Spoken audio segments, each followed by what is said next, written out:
not so much about his research. I think everybody knows most about his research. But you know, a lot of people are trying to find pictures of Burt, and well, I found the mother lode. So, well, I was trying to figure out how am I going to start this talk. I was, talking with one of my buddies, and he said, "Well, just start off saying that he was born in the horse and buggy days." I'll start there, but I'll say it's not true. Actually, cars were around. And this is a great picture of Burt, 10 months old, with his mother, in a cornfield in West Virginia. And that's, I think it's about 1935. And my wife, she saw this picture and she said, "That is the cutest picture of Burt." And I'll let you be the judge. Now, I will say the good looks did not skip a generation. These are Burt's 3 daughters. The eldest on the left is Cindy. She has 3 boys. The middle and on the right is Debbie. She works in Hollywood, actually, and she's worked on TV shows like Nash Bridges, you know that one, or Cold Cases. And the youngest is Karen, and don't be fooled by appearances. She's actually very tough. She's a forensic psychologist. You know, like, I don't know, you know Jodie Foster's character on Silence of the Lambs? That's what Karen does. And we have the latest generation. We have Cindy's boys on the left. It's Austin, Jacob in the middle, and Derek on the right. And then the latest addition is Karen's boy, Cameron. And I'm actually glad that Burt has 3 daughters because I don't just go to him for advice about catalysis. This is my daughter, Gwendolyn. And she's 2 years old. She's in the terrible twos. And Burt, we're still working on those boundaries we can talk about. And of course, here we have Burt's better half, John Davis. And you can tell by this photo and one we're going to show in the slideshow later that she's a very daring lady. Getting back to Burt's childhood, he was born in Points, West Virginia. And it's aptly named because you need about all 4 points on the compass to find this place. If we zoom in, okay, it's in the panhandle of West Virginia.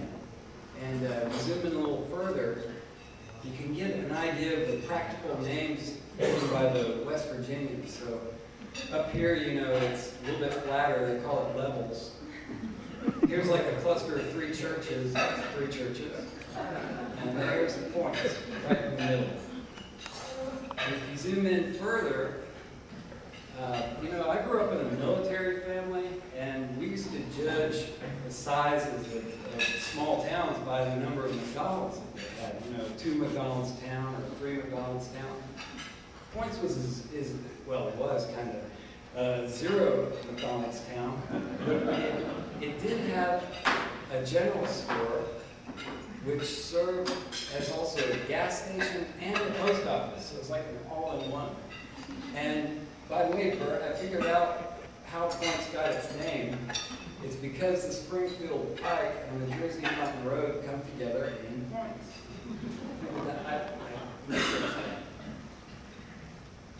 These are Burt's parents, Lawrence Davis and Grace Davis. And Burt's father worked on apple orchards and peach orchards. And sadly, Burt lost his father when he was 12 years old. And so this lady, Grace Davis, she was a strong influence in Burt's life. And she encouraged him, you know, all along the way. And she made a lot of sacrifices for Burt and his 4 younger siblings, 2 brothers and 2 sisters. And also his grandparents helped to raise Burt and his siblings, and he remembers them very fondly. I actually found a picture of an apple storage shed from the 1930s. You know, this was, you know, the Depression era and going into the war. And Burt actually, you know, Burt's worked hard all his life, and he actually started working in peach orchards when he was 9 years old. This is a picture of that general store I was talking about, and obviously it's seen better days. But you can kind of imagine Burt taking his horse named Pet. Remember I was talking about practical West Virginia names? Had a horse named Pet. And he would tie the horse to the post there. But to get on the horse, he had to climb up on the balcony or on the barrier there and jump on his horse. And I learned a lot about this general store, you know, working with Burt over 13 years. You know, one day Burt was telling me, "You remember those manual gas pumps?" I'm like, "What?" No, Burt, I don't remember those. Well, you know, I did some searching on the internet, and I found pictures of them. And actually, they go for thousands of dollars, and they're called antiques.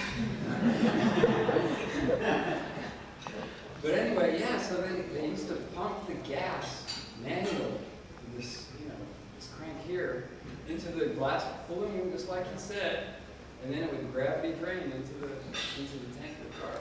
I sure like these gas prices here. 13 cents a gallon, something like that. My wife said that she thinks they look like candy dispensers. And also I learned some interesting other stories about that period. Burt one day was telling me about how they, you know, back then they used everything.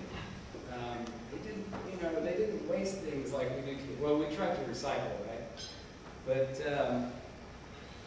yeah, the feed bags would come in bags that had printed, printed material, and the women would use these to make dresses. And they'd also upholster furniture with. I think some of these are actually quite nice.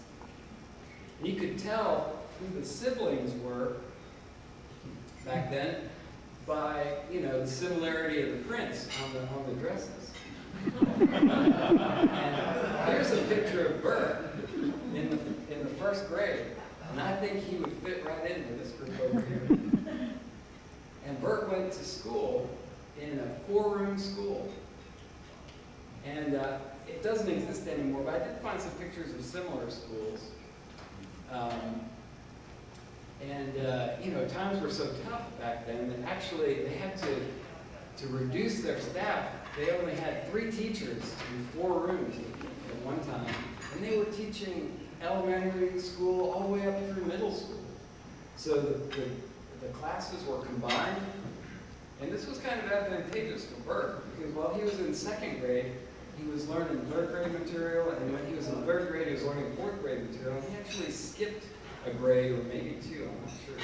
There's an urban legend about that.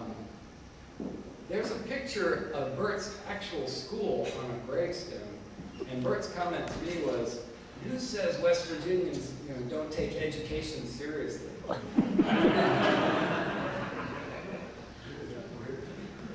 Here's a picture of Burt as a young teenager, and he looks really happy in this photo. I think it's maybe when he found out, you know, he was accepted to college, because in the next photo, here's Burt in college at 16 years old. He's in a chemistry class. That's at West Virginia University. I don't know if you can see him, but he's right there. See him? Well, we got halfway through college and ran out of funds. And the Korean War was going on at that time. And Burt didn't hesitate. He volunteered for the draft. And he joined the 101st Airborne Division. And this is a picture of Burt during basic training, Fort Jackson, South Carolina. And it's another picture of him and his buddies. He's right here. And there was a company of 200 men, and they moved from Fort Jackson to Fort Smith, Arkansas. And it was split into 3 groups. Well, one of the groups, the African American detachment, was sent over to Europe.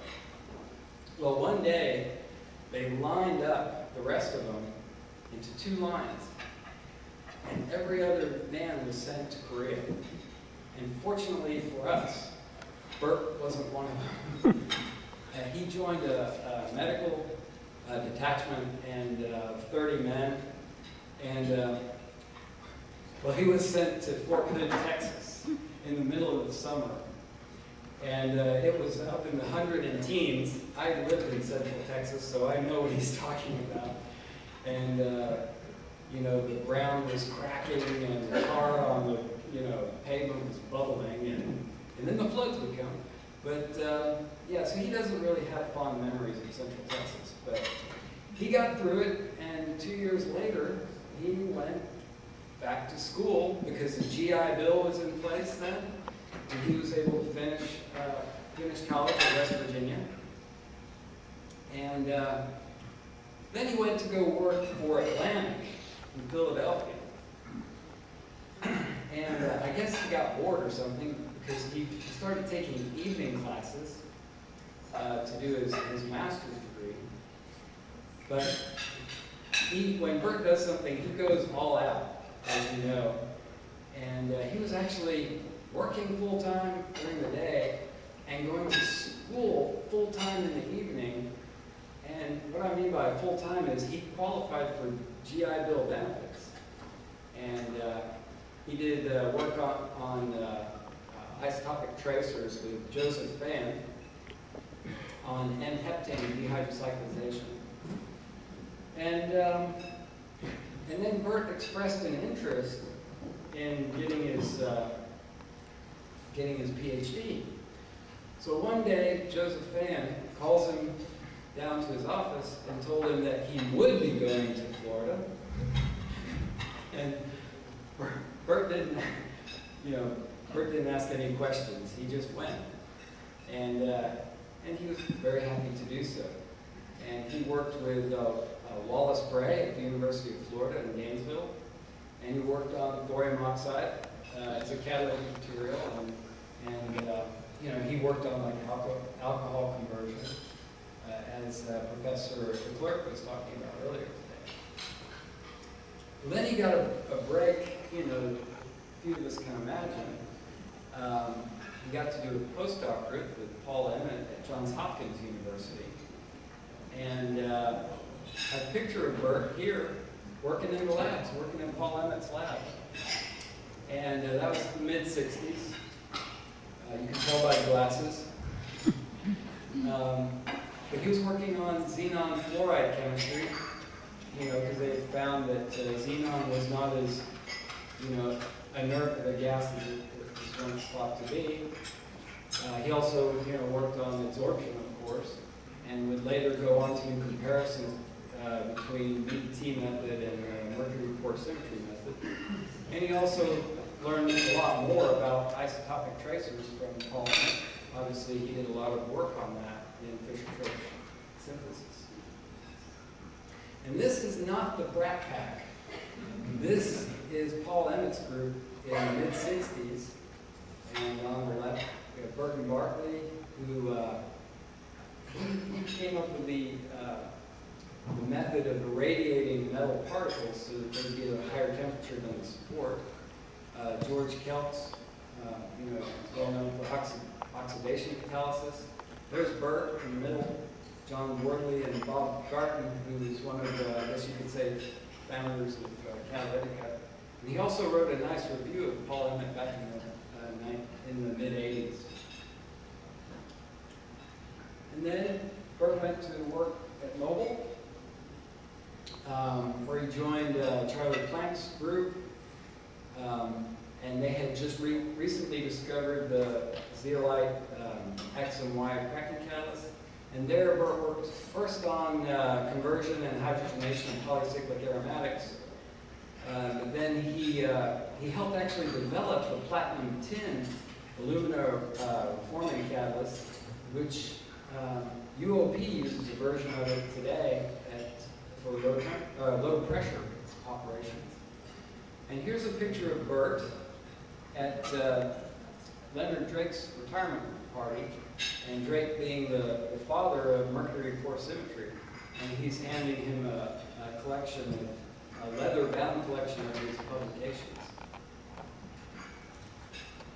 Then Burt became a professor at Potomac State College. He was there for about 7 years.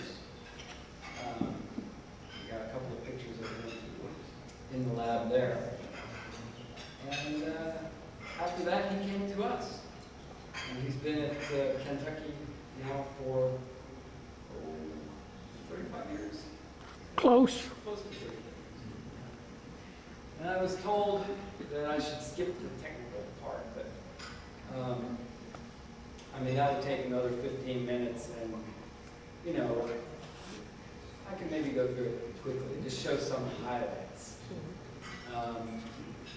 But he did a lot of isotopic tracer work on alkane dehydrocyclization, and pretty much figured out where the rate limiting step is, and then there's a C16 ring closure.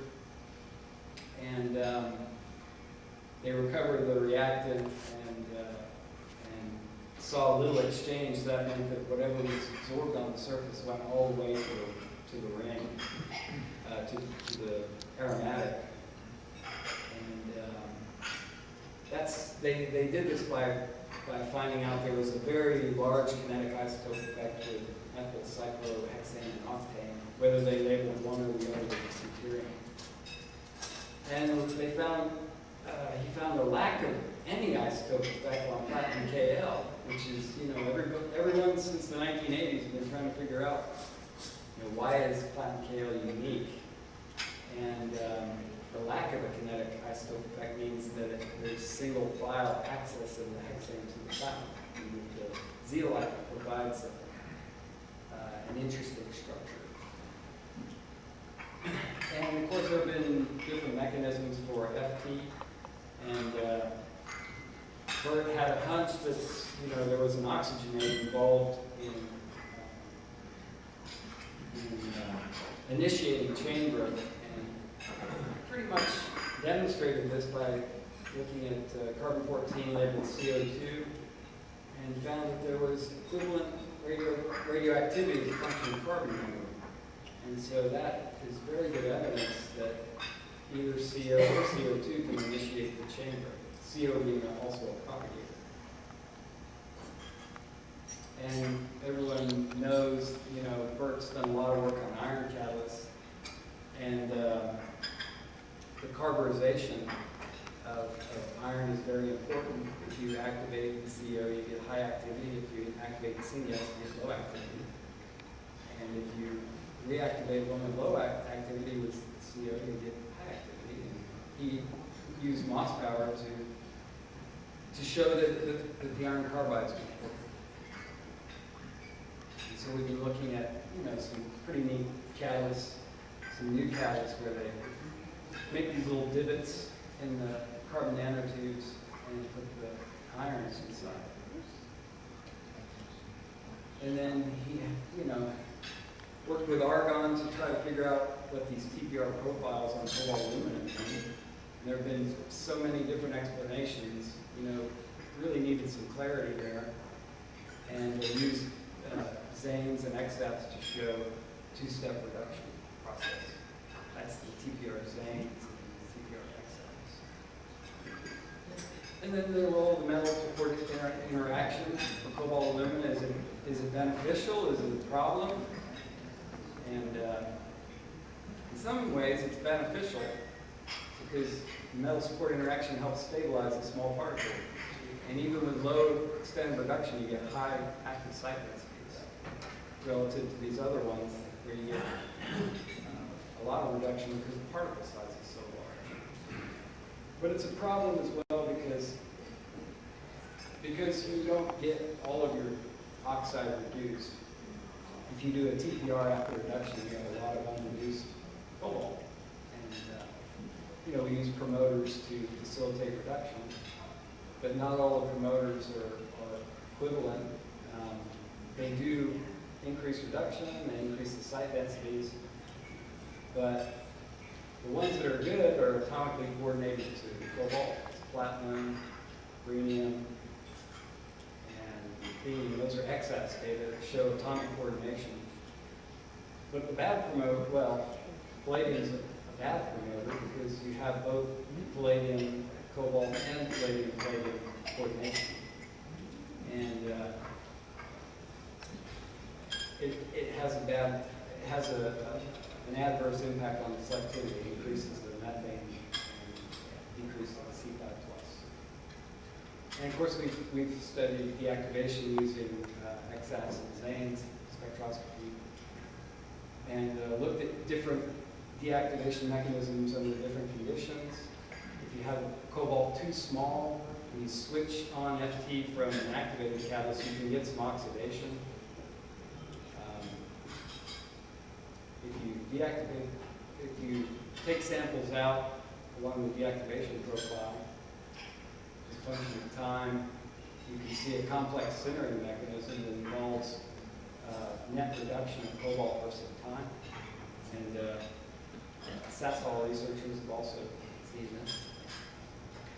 And you also get formation of some cobalt support compounds, as shown here by this feature. If you match up these Zane's derivative spectra with these references, you can see some cobalt aluminate formation in the use price.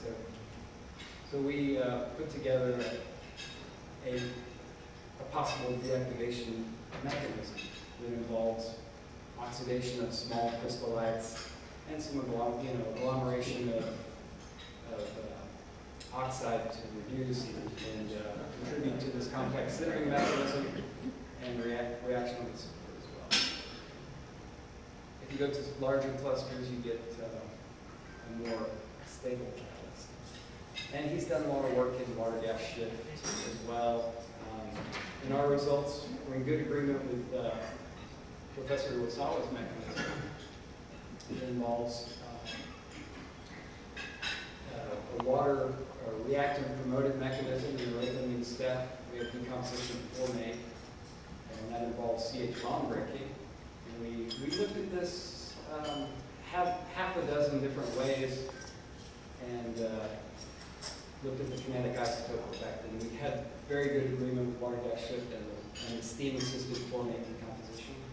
We found that the metal promoter helps to form the bridging OH peaks at low temperature, and the metal also impacted the formate decomposition rate, which is shown here. These are formates on the surface. With no metal, they don't decompose. You only get the decomposition at the metal, which puts the site at the metal support interface, essentially. And that's the water gas shift activity. And so we kind of took Professor Iwasawa's mechanism and basically just included the metal and the role of surface diffusion. And this is what the catalyst looks like. You have a ridge-valley structure here with the small platinum particles inside the valleys. And Honda came to us and found some promoting effect with alkali. When we looked at their catalyst, we saw that the formate CH bond was weakened, and that the formate decomposed more rapidly. And switching from CO absorption to water gas shift, you could see that the formate was more reaction rate limited when you had the sodium present. And we're almost done. We looked at oxygen mobility by doping ceria with calcium. This is unpromoted ceria. It has a surface reduction and a bulk reduction step. If you add platinum, you can shift the surface reduction to lower temperature. But if you add calcium, you can both increase the extent of reduction and shift it further down. And increased oxygen mobility is also increased formate mobility because it's bound to the surface by its oxygen atom. some immediate faster forming decomposition and faster water gas shift rates. And the last one is ethanol steamer forming, where we saw some analogies with water gas shift. You see the bridging ethoxy species, which are like bridging OH groups. And we see that oxidative dehydrogenation of ethoxy species forms acetate, which is the analog to formate water gas shift. And then we also have steam-assisted acetate decomposition, which is similar to what we see in water gas shift as well. And so we proposed a possible mechanism there. Now, Burt has received a number of awards over the years. He received the Henry Storch Award in 2002. It's a major award, and he became an ACS Fellow in 2011. And he has a wall full of Elsevier Most Cited Author Awards. A couple of awards you may not know of that Burt has received over the years. One is that he's a Kentucky Colonel. And you'll have to ask him about that. But it's signed by the governor of Kentucky. And I think it has to do with something with Colonel Sanders, but you'll have to talk to him about that one. The other one is, there's a story about Burt in his childhood that he always wanted to travel, and he always wanted to fly. And I actually read this in an article in the newspaper about Burt. And so one day when he was a child, he took an umbrella, and he went up on the roof, and he jumped off this umbrella. I think it was on a blustery day. I'm not quite sure how that ended. But Burt did manage to get up in the air, because he's the only person I know who has million-miler status with Delta. All those trips, around the world to our industrial clients and to meetings. Yeah, and so Delta asked me to personally thank Burt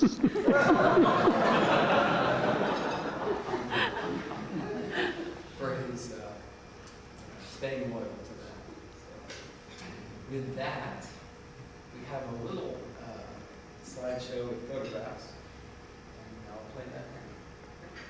Okay, thank you.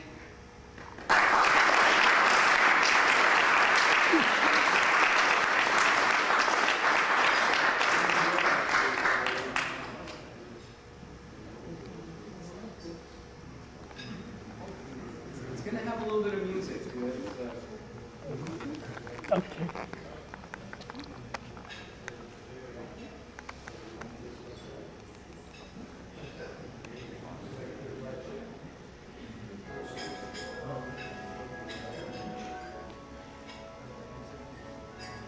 Mm-hmm.